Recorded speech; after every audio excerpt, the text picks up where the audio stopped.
Hello, bachon. Let's read the question. The question says that in regulation of gene expression in prokaryotes,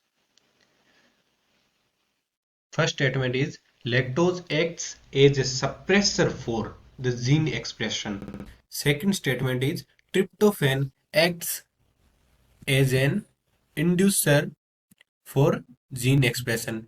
Third is regulatory gene is the one that produce the repressor molecule. Choose the option containing correct statement. तो अब हमें यहाँ पर ऐसे option को चुनना है जिसमें हमें करेक्ट स्टेटमेंट के बारे में बताया गया हो। ए में हमें कहा है only first is correct, B में कहा है ओनली सेकंड, सी में कहा गया ओनली थर्ड और डी में कहा गया first and second is correct, E में कहा गया फर्स्ट सेकंड थर्ड सभी करेक्ट है। तो अब हम सबसे पहले पढ़ते हैं फर्स्ट को।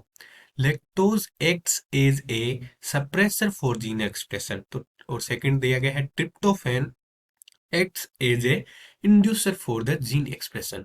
तो ये दोनों के दोनों कथन जो है वो इनकरेक्ट है। इनकरेक्ट कैसे है तो हम देखते हैं कि जब जो जीन एक्सप्रेशन होता है किसमें, प्रोकैरियोट्स में। प्रोकैरियोट्स में जब हम जीन एक्सप्रेशन देखते हैं या फिर जीन एक्सप्रेशन का रेगुलेशन देखते हैं, रेगुलेशन ऑफ जीन एक्सप्रेशन, तो वहां पर हम कुछ ओपेरॉन मॉडल्स की बात करते हैं। तो इसमें प्रोकैरियोट्स में हम दो ओपेरॉन मॉडल की बात करते हैं, जहां पर एक को देखते हैं लेक ओपेरॉन और दूसरा देखते हैं हम ट्रिप्टोफैन, ट्रिप्टोफैन ओपेरॉन। इन दोनों जो ये ओपेरॉन मॉडल होता है उसमें लेक ओपेरॉन किस प्रकार का मॉडल होता है, यह होता है इंड्यूसिबल, इंड्यूसिबल ओपेरॉन सिस्टम। वहीं जो ट्रिप्टोफैन होता है वो किस प्रकार का होता है, रिप्रेसिबल। किस प्रकार का, रिप्रेसिबल ओपेरॉन सिस्टम। तो इसमें क्या करता है कि लेक ओपेरॉन वाला जो अपना प्रेरणीय या फिर इंड्यूसिबल ओपेरॉन सिस्टम होता है, ये सामान्यतः शुरुआत में स्विच ऑफ होते हैं। क्या होते हैं, स्विच ऑफ।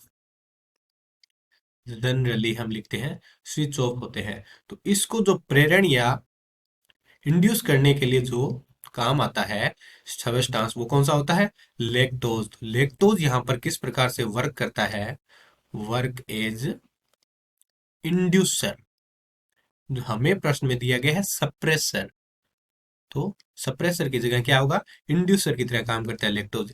इसी तरीके से ट्रिप्टोफैन जो ऑपरेशन सिस्टम होता है वो जनरली स्विच ऑन रहता है। तो वहां पर यह जो ट्रिप्टोफैन होता है वो किस प्रकार से वर्क करता है, वर्क एज सप्रेसर। तो सप्रेसर की तरह काम करता है। वहीं हमें स्टेटमेंट दिया गया है कि ट्रिप्टोफैन इंड्यूसर की तरह काम करता है, तो इंड्यूसर नहीं सप्रेसर। इस तरीके से ये दोनों तो इनकरेक्ट हो गए। अब हम पढ़ते हैं थर्ड जो स्टेटमेंट है वो, regulatory gene is the one that produce the repressor molecule. तो हम देखते हैं कि ओपरेन में जो रेगुलेटरी जीन होती है या आर जीन होती है वो रिप्रेसर प्रोटीन का निर्माण करती है। रिप्रेसर प्रोटीन या फिर हम जिसे कहते हैं मोलिक्यूल का निर्माण करती है।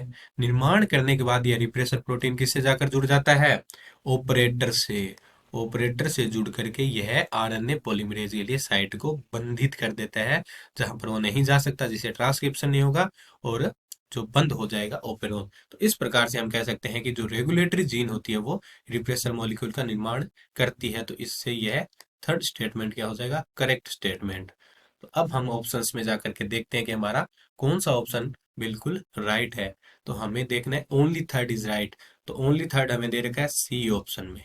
तो सी ऑप्शन जो है हमारा वो एकदम राइट आंसर है।